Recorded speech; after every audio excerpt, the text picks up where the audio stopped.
Le plus grand avantage, c'est qu'on peut apprendre à notre rythme. Tu peux davantage travailler ton calendrier, ton planning comme tu le souhaites. On s'aperçoit qu'on est beaucoup plus maître de notre temps. Si tu as besoin de te réveiller un peu au milieu du cours, tu peux simplement faire des pompes dans ta chambre. Je pense vraiment aussi que les cours à distance ont un grand potentiel. Les profs sont ouverts à la discussion. J'ai beaucoup apprécié l'utilisation de Zoom, puisqu'elle permet vraiment d'interagir autant avec le groupe qu'avec le professeur uniquement. Avec Zoom, on pouvait aller chacun dans nos petits groupes et discuter. Notre prof faisait des tours, elle nous répondait à nos questions. Dans les rencontres Zoom, il y a vraiment une interaction qui est rendue possible grâce au chat où on peut prendre la parole si le prof le demande. En fait, il s'agit de choisir les moments où on sait qu'on a une meilleure capacité de concentration pour faire les tâches plus complexes. Donc, par exemple, se dédier à la rédaction. J'ai créé un groupe sur Messenger et j'ai rajouté tous mes amis et toutes les personnes de mon programme que je connaissais qui suivaient ce groupe. Et c'était beaucoup plus facile pour nous de communiquer, de s'entraider, de se supporter. Développer une certaine méthode, garder son espace de travail propre pour que l'esprit puisse vraiment se concentrer sur l'essentiel.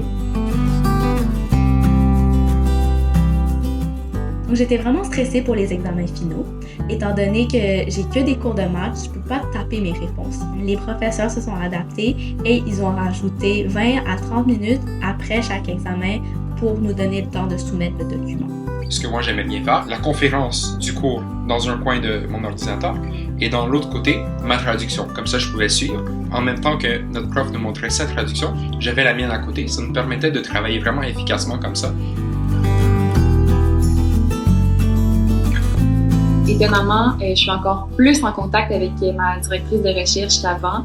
On s'appelle au moins une fois par semaine pour discuter du déroulement de mon projet, puis on prend nos nouvelles. Il me manquait un livre en particulier. J'ai contacté le bibliothécaire de philosophie et il m'a aidé à trouver en fait une portion de l'article en ligne et j'ai pu continuer de faire ma rédaction sans problème, vraiment. C'était super facile, super rapide.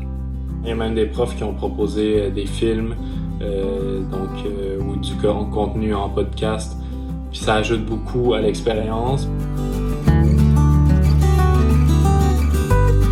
Il faut se laisser le temps de s'y habituer. Se donner des petits objectifs quotidiens. De garder à l'esprit aussi que les professeurs à l'université cherchent à garantir le succès de chacun de ses étudiants. Il faut se doter d'un espace de travail qui soit passionnant. Une ambiance que t'aimes. On peut vraiment aller chercher quelque chose qu'on n'avait pas dans les cours en présentiel, c'est-à-dire un espace pour l'improvisation, l'imagination, la création.